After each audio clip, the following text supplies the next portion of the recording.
And view full screen. Okay, the metathesis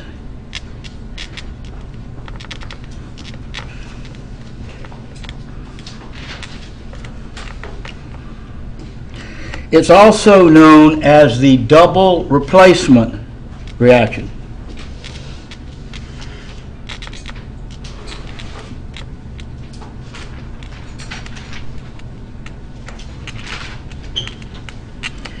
In that we can draw a simplistic empirical relationship showing the exchange of ions.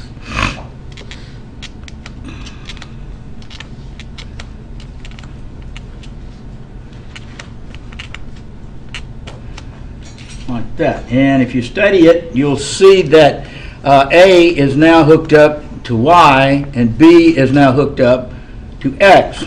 One of the things you want to get used to doing is looking at each of these substances. First of all, they are ionizable compounds. These are an acid or a base or a salt. That's the first thing.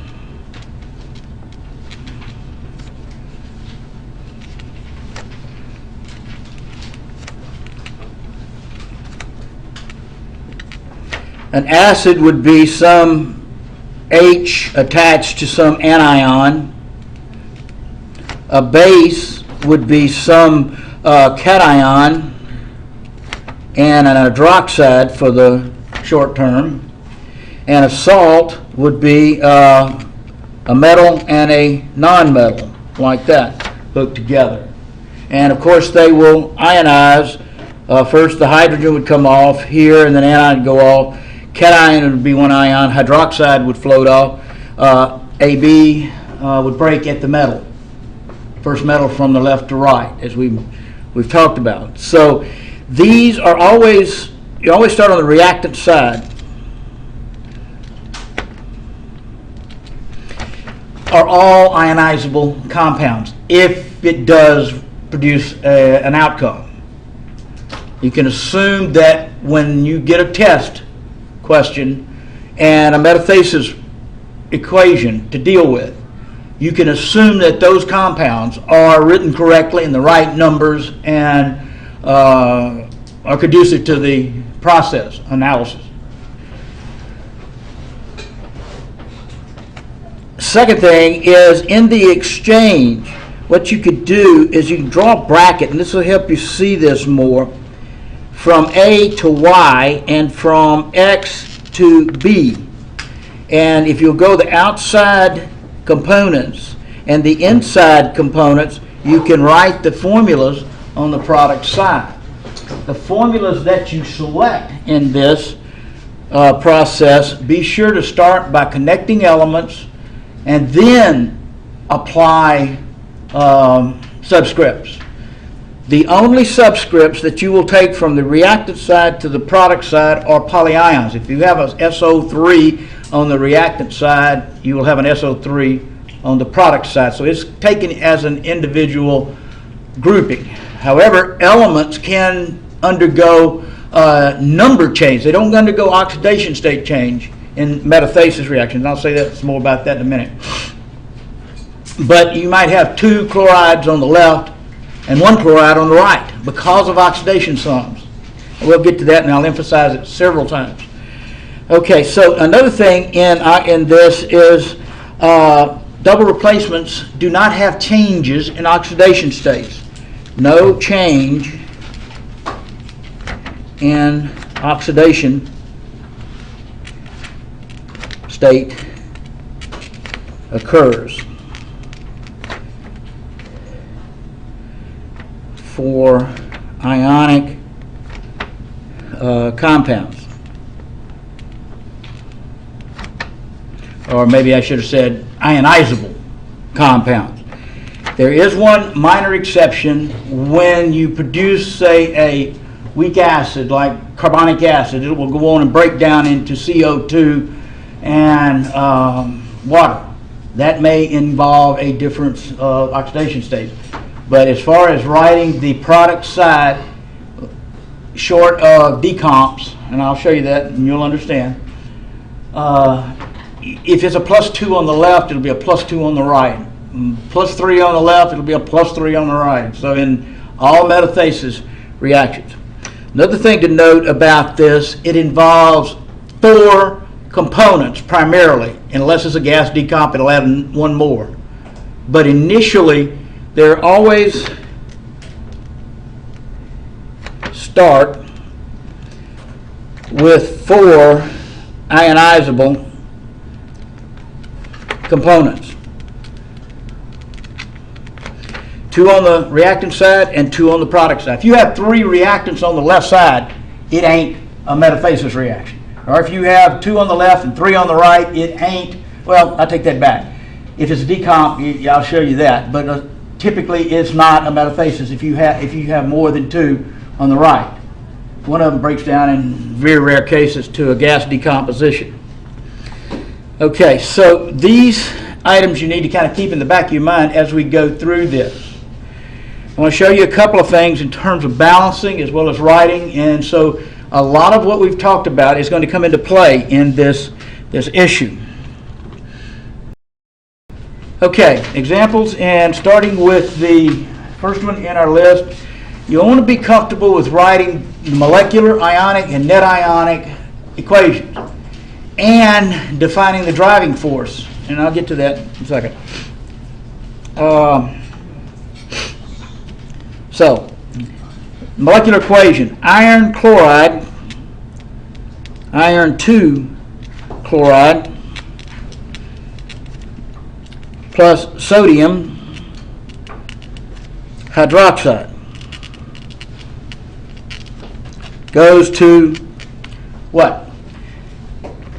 You are responsible for writing the molecular equation,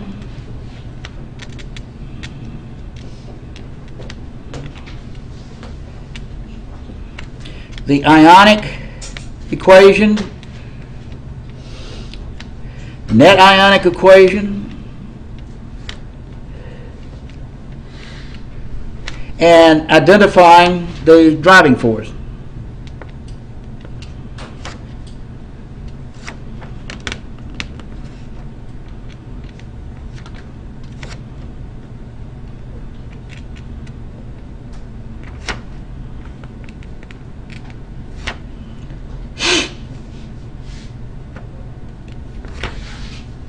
One note I'm going to make right now, so as we develop it, you'll keep your focus in one place.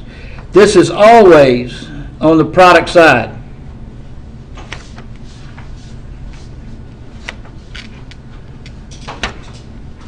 One of the components that you write out of the metathesis on the right side of the arrow will be the thing that pulls the reaction to completion.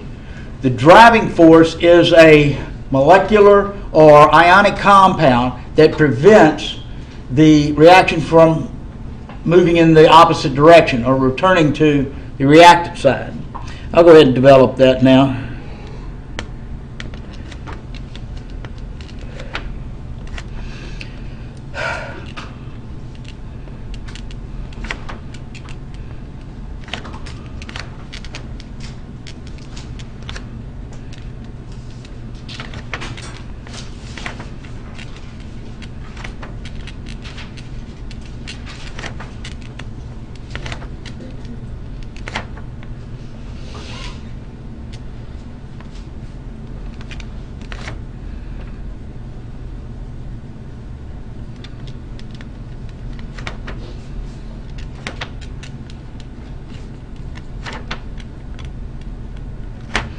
There are 3 forms of a driving force.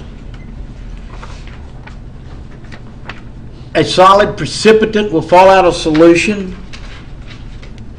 solid insoluble,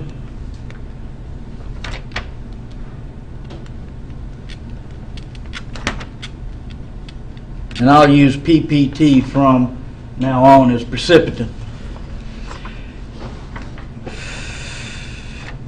A soluble, weak electrolyte, which is a weak acid or weak base. We'll identify those as we go along. And finally, a gas decomposition.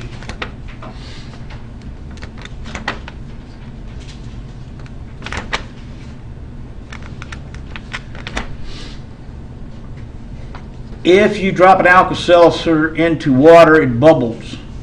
The effervescence is the gas. The Alka-Seltzer is going through a double replacement metathesis, and it's kicking out CO2.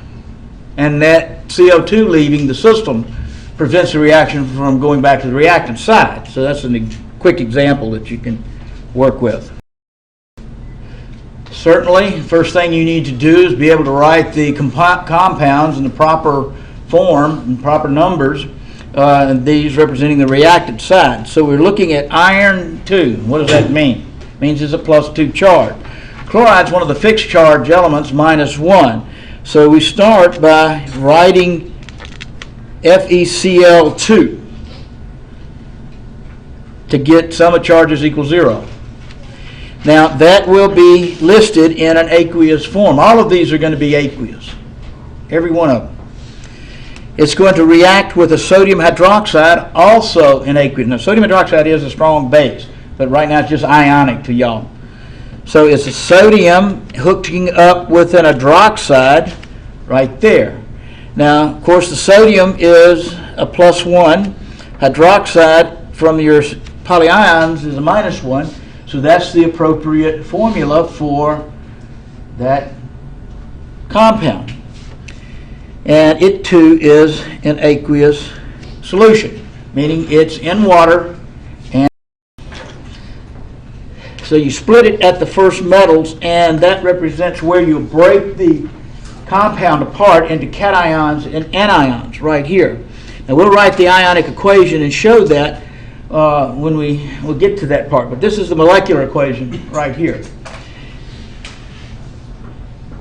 Iron and hydroxide are the ones that will hook up. And chlorine, or chloride in this case, and sodium will be the ones that will hook up. So you're looking at AXBY. So when you write your products over here, what you want to do is write the sodium and the chloride together and the iron and the hydroxide together. Now we'll put that iron hydroxide on the end for a specific reason. It is the driving force of this, and I'll show you why and how in just a second. So I'm going to write sodium and chloride come together first. Notice that chloride in this example has a 2 on the left. Please listen. Do not take these subscripts just because they're 2's on the left. That 2 is there because of oxidation state balance. It's not there just because somebody wanted it to be there and we got to take it to the right side. The thing you do take to the right side is the oxidation state of the individual element based on what you're looking at here. How do you know what oxidation state iron has? Well, it told you up here, that's one place. Or if you're just given the formula like this, and you know the fixed charge chloride's a -1, 2 times a -1 is a -2. To make that a 0, you got to have a +2. So you can figure it out from the name or from the formula what the oxidation states are for the given elements. Now, having found the oxidation states from the reactant elements, they will be the same on the product side. Hydroxide is a -1, sodium is a +1, so it's still going to be a +1 here, chloride a -1. Now here's where students get tangled up. They still want to pull that 2 over there for the chloride. Wrong. What tells you that you have the correct number of elements in a compound when you write it down? Sum of charges, 0. +1 -1 is 0, so this is a correct formula. Then, see, we did these 2 in the middle here, sodium and chloride, iron and hydroxide. Step 1, put the elements or polyions together without subscripts. The only subscripts at this point you take over if I'd have had a sulfate right here, sodium sulfate, and the SO4 hooked up, I'd have to take an O4 over there. But the numbers of elements on that product side, reactant side in a formula depend on sum of charges equals 0. Hope that's coming across. Step 1, FeOH. I just put the metal and the polyion together without considering, begin with, if that's the right number of particles. Then I'll assign to each of these the oxidation states. And from your studies of polyions, you remember hydroxide has a -1. That's why I get you to memorize the thing. But +2 - 1 is not 0. So I'm impelled to put an extra hydroxide in there. That's where the subscripts come from, to balance the charges up here. So I have 2 hydroxides now at -1, 1 iron +2, sum of charges equals 0, like that. At this point, you balance the equation. So I have an iron and an iron. I have 2 chlorides, okay? 2 hydroxides, so I have to have 2 hydroxides, right there.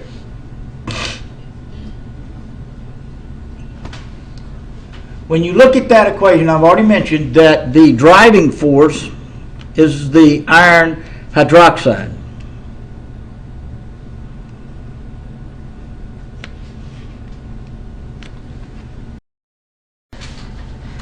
Yeah, I got it all on there. First of all, notice that this table is divided into 3 parts. Solubility of ionic compounds, these first 2 blocks here. Then right in the middle, you'll have a statement about acids, strong and weak acids. And here are the decomposition, gas decomposition equations.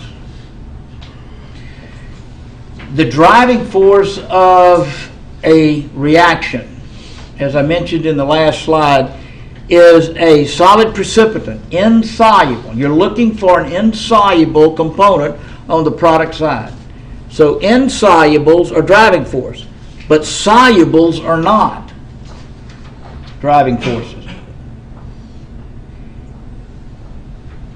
Write that down. Insolubles, stuff that falls out of solution, are driving forces. Those will be precipitating compounds. In the second issue, weak electrolytes are your driving force, not strong electrolytes. And that's strong acids and strong bases are not driving forces. Weak acids and weak bases are driving forces. So the weak electrolytes, weak acids and weak bases are driving forces. The gas decompositions that occur are, what you do is you write the metathesis reaction, and if one of these compounds, H carbonate, nitrite, sulfites, structures, this is sulfurous acid, nitrous acid, carbonic acid, ammonia comes up, ammonium hydroxides, any of those come up after you make your switching ions, you have one more step to go. And that's writing these as decomp. Right, and I'll show you that when we get to it. Okay?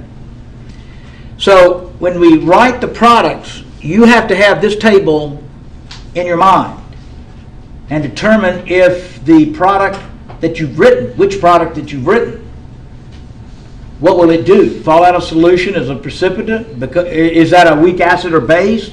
Or should break down further into a gas decomposition? At the product side, the driving force, again, is always on the product side. So when I give you your quiz and I list all 4 components and ask you which is the driving force in the following reaction, don't pick something on the reactant side.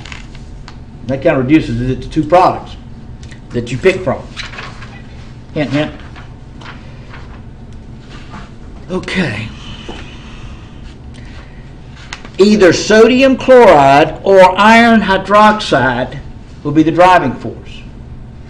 And I already told you the driving force in this kind of compound are insolubles.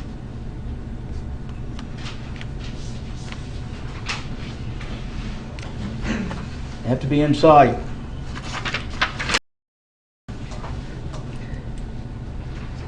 So we pull the table, and one of those is going to be a solid precipitant, an insoluble component. So you have to look down through all of this collection of primary classes of substances and find what over here, and to find them. The sodium chloride is a halogen, halides, chlorides, bromides, iodides. If it is insoluble, it could be a driving force. If it's soluble, it's not a driving force. So all halides, see it says soluble, all halides are soluble, except, that means the opposite of soluble, except these will be precipitants and driving forces. So this exception over here, if you want to, write in driving forces.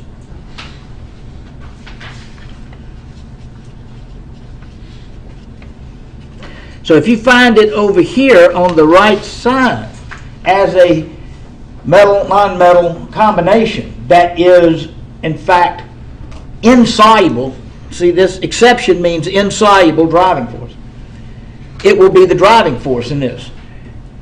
The only halides that are insoluble and can be driving forces are mercury chlorides, mercury bromides, fluorides, iodides, or silver fluorides, silver chlorides, silver bromides, silver iodides, or lead fluorides, lead chlorides, lead bromides, or lead iodides. If it's not one of these, it's not a driving force. So when we look up here and we see this halide salt, sodium is not here in that list. So the conclusion is what? It's soluble and is not a driving force. So from the table, the sodium chloride is soluble and not a driving force because it's soluble. A metathesis reaction has a driving force. Now, don't just conclude that the next compound, since we always have two on the right, for right now, will be the driving force. Because I can write one that both of them are soluble, and what it would imply is no reaction. Both of the components, when we switch the ions, and we got new compounds on the right of the arrow, and then you look up in here and find out, well, both of them are soluble. Neither one of them are insoluble. The conclusion is you write down no reaction occurs. No precipitants come out of solution. So we evaluate the next one. I've already told you it is an insoluble driving force. So we're looking for what class of compound. What is an OH? It's an hydroxide down here. Now what does the heading say? All hydroxides are insoluble except Group 1A, ammonium, barium, strontium, and calcium. You kind of have to learn those. If it's a Group 1A, a sodium hydroxide, lithium hydroxide, potassium hydroxide, it won't be a driving force because they're all soluble. If they're found over here, it's not a driving force. This, yes, is a driving force. No driving force. Right there. So I'm trying to teach you how to use this table to evaluate the products that you're writing and determining, well, do I have a precipitant here or not? If it ain't a precipitant or weak acid or gas decomp, it's not a driving force. So we see that all hydroxides are insoluble, and the one we're using is not a member of this exception side, then that, in fact, is a driving force, and is, in this case, of solid precipitant. What we wish to do is put a little S out here indicating that is a solid. In some literatures, they'll put down arrows or up arrows, gas given off or precipitant, and nothing if it stays in solution. But solid S, L, and G will be the most dominant symbology for this. So since we've defined that as an insoluble hydroxide in this, this is in fact the driving force. This is the molecular equation.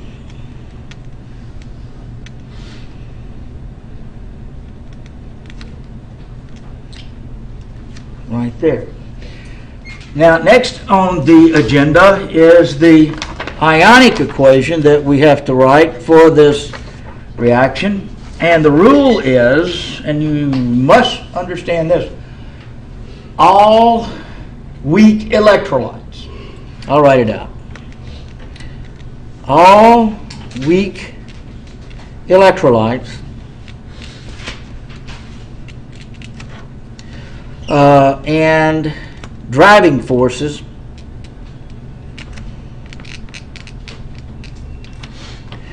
are not shown in ionic form in ionic equations.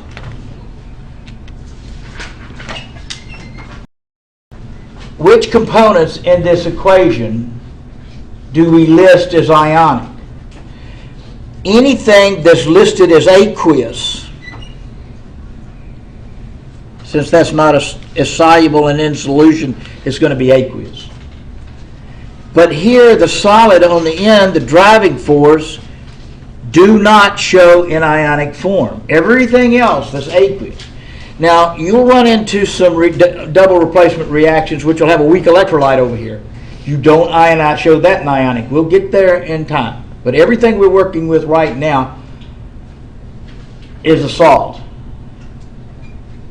So this is ionized. Well, where does it ionize? It ionizes between the iron and the chloride. And so when I write it, I want to write, let me do this.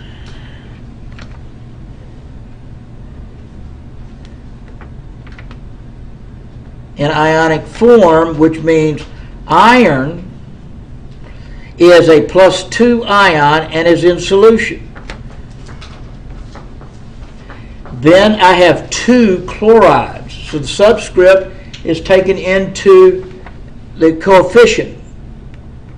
And it too is aqueous. So all of the components in a compound that's listed aqueous, I'll say that again, all of the components in a compound that's listed aqueous, break them apart. Okay?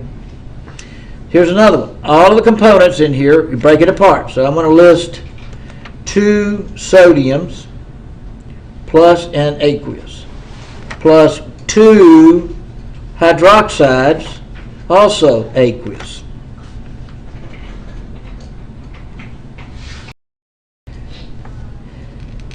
The product side I'll bring down here. We look at which one is not the driving force. Of course, sodium chloride is not the driving force. It stays in solution and stays ionized, as indicated by the AQ here. So we will write Na also plus AQ plus Cl minus AQ. And since we have 2 of each, we want to include a 2 in front of each of the ions. Right here. Can you see okay? Okay.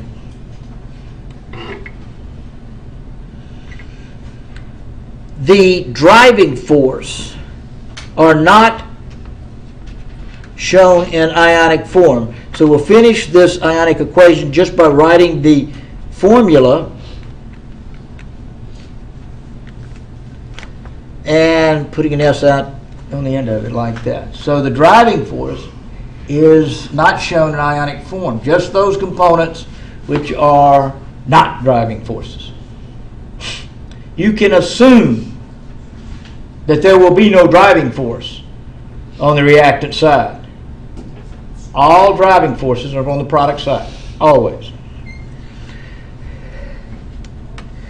The last equation is the net ionic equation.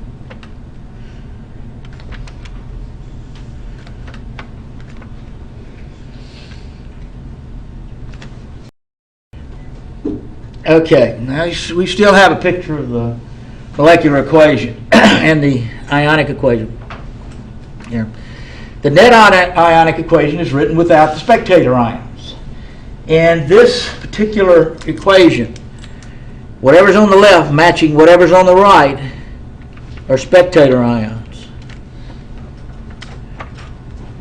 So this metathesis reaction has two spectator ions. One is sodium ions and chloride ions. Now write the equation without using those spectator ions that I've underlined in red. So that would be Fe plus 2 aqueous plus 2 hydroxides aqueous, like that.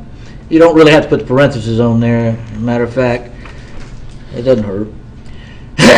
And that will lead us to iron hydroxides, 2, and put the condition of the product as a solid on the end down there to indicate that it's coming out of solution as a precipitant.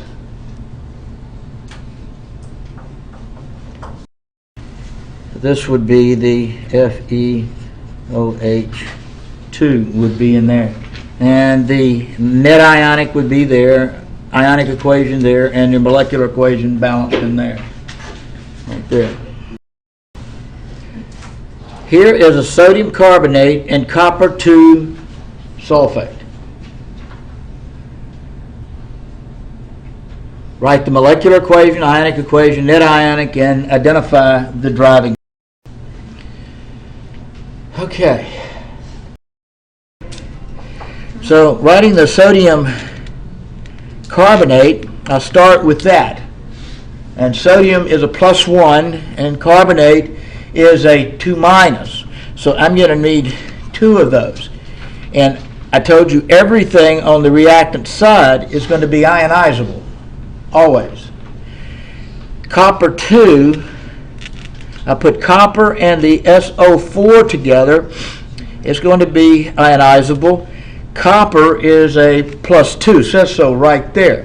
Sulfate is a -2, okay, right there. Now that I've got the reactants, I want to write the product. So I have A, X, and B, Y. So A, X, B, Y. I want to connect those two and those two. So first you connect those two and then put your charges in and balance the charge out. So I'm going to hook up sodium and sulfate first,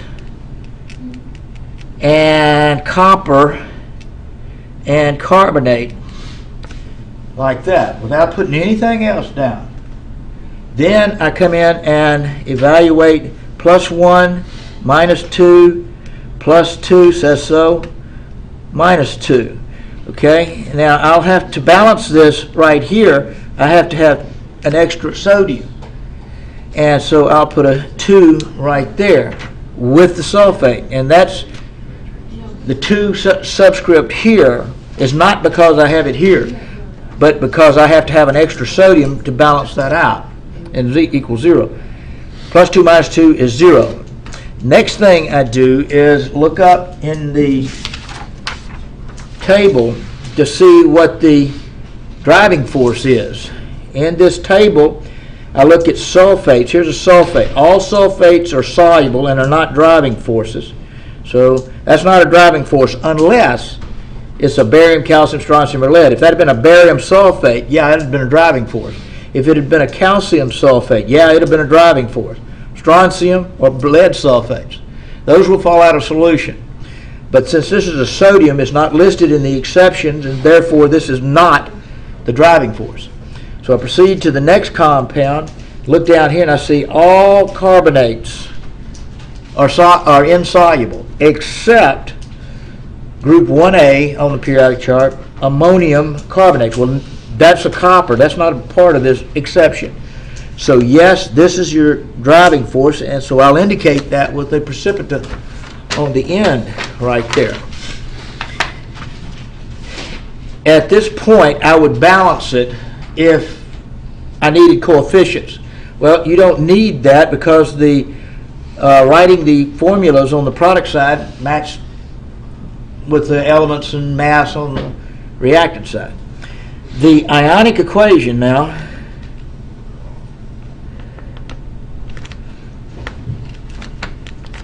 is to ionize, now watch this, all AQs.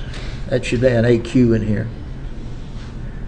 Forgot that, because it wasn't a driving force. If it's not a driving force, it's an AQ. Okay, so everything that's AQ listing in here is written in ionic form. The one that's an S on the end, you don't write it in ionic form. So I'm going to write here 2 Na plus aqueous plus 1. See, the 2 only goes with the sodium. I don't have a coefficient. If I had a coefficient out here, I would double both of them, or the amounts of both of them. So I have a CO3 2 minus aqueous. Then the copper, it's also aqueous, and then the sulfate, aqueous, right there. Everybody still with me? Okay. Then I will go to the product side, and the only one on the product side is aqueous, is sodium sulfate. So I'll show it in ionic form, sodium, and I have to have 2 of them because the subscript there, and SO4 2 minus aqueous. So I keep the 4 because it identifies the sulfate ion, and so that's the only ones I would carry. Same way here, CO3, you have to keep it together. The driving force has been identified to be copper carbonate, and so we indicate that with an S on the end. It is a solid. It's falling out of solution. When we compare the reactant side with the product side, we see we have sodium on both sides, and we see the sulfate and sulfates on both sides in ionic form. Those are the spectator ions, and the net ionic equation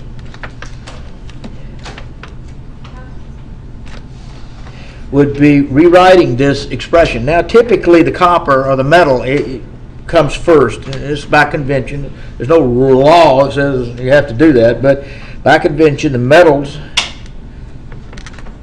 are listed first, followed by the non-metals. So those react to form your copper carbonate, like that. Of course, the copper carbonate is the driving force of this. That first one on page 3. Okay. Working through this one and writing the molecular equation. You won't know any outcomes until you write the molecular equation and evaluate your products. Is there a driving force or is there not? That's the point. So I take the cobalt 2 chloride. Well, this is a +2 -1, so I'm going to need 2 there. And we assume that is aqueous. Cobalt is a +2 and -1 on the chloride. I have to have 2 -1s to give me the proper number of elements. Iron 3 bromide, iron and bromide. Well, iron is a +3, bromide's a -1, so I'm going to have 3 of those, and I told you that the reactant side is always AQs, all of it, in these metathesis. Right. So here's AX and BY. So I want to take iron chloride, hook that together, and cobalt bromide, and hook that together. So I'm going to take iron, I'm going to put it first, iron chloride, and I don't know whether it's a driving force or not, so I'm not going to put any state of existence. So, and then cobalt bromide. Now that was iron 3, wasn't it? So I'm sorry, I got to have a 3 right there. And cobalt bromide, cobalt's a 2, so I need a 2 right there. Now theoretically I can write that. Everybody comfortable with what I've done so far? Mm-hmm. Got any charges? Raise your hand if you need some help. Neither compound is a driving force because all halides are soluble except mercury, silver, and lead. Hg2x2, AgX, or lead X2, like that. X can be fluoride, chloride, bromide, or iodide in this. So any of those, substitute any halide in here, any of those, that's that driving forces.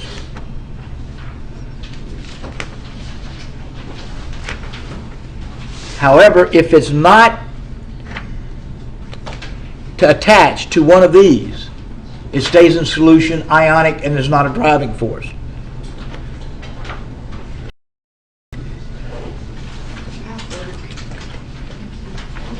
The driving forces in acid and base reactions.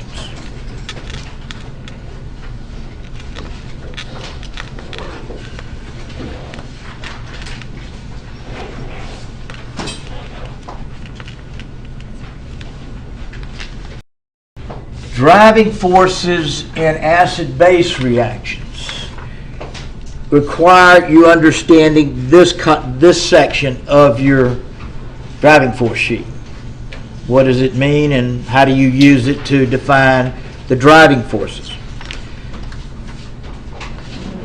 In acid-base reactions, you have an acid reacting with a base always to produce a salt and a weak electrolyte. It is the weak electrolyte over here that's the driving force. The weak electrolytes that you are concerned about are weak acids or weak bases. Now we just finished talking about precipitants and insoluble stuff being driving forces. In this issue, where you're working with weak electrolytes, the weak electrolytes do not precipitate out of solutions, but they form compounds that have low ionizations and pull the reaction to completion. Right here, like this reaction that I was trying to work through. Here is acetic acid plus lithium hydroxide. What is the outcome of that?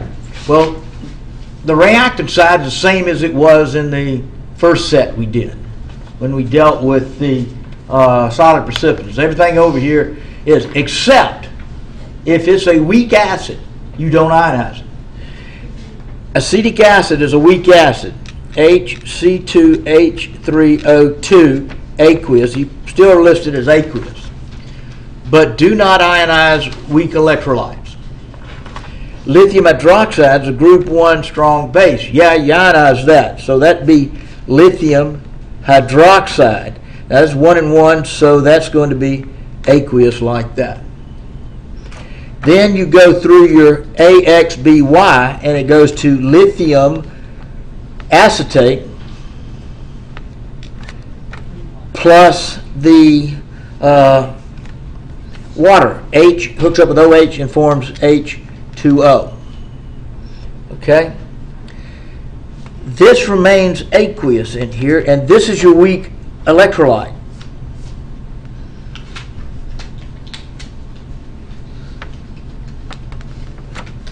How do I know? It's not a strong electrolyte. This is the point I'm trying to make here. When we talk about weak acids, we also have in the collection strong acids. There are only 6 strong acids. HCl, HBr, HI, HClO4, HNO3, and H2SO4, and that's the first ionization step, meaning that the first hydrogen that comes off is a strong acid, the second one's a weak acid.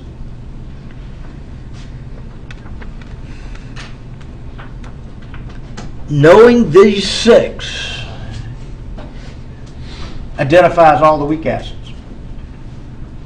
Because if I ask you what a weak acid is, regardless of, the only thing you need to know is, does it have an ionizable hydrogen? And say that is. You've got a hydrogen hanging out front. And I'll repeat all this Monday. If it's not a member of this 6,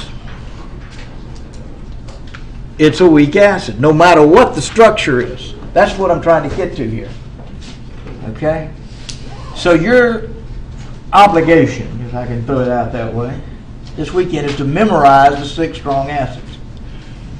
And I'm going to put one of them. I'm going to ask, which of the following is not a strong acid? Okay, so if you know the 6 strong acids, you'll answer that quiz question right.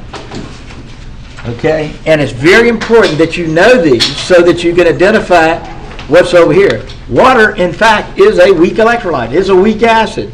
It ionizes like this.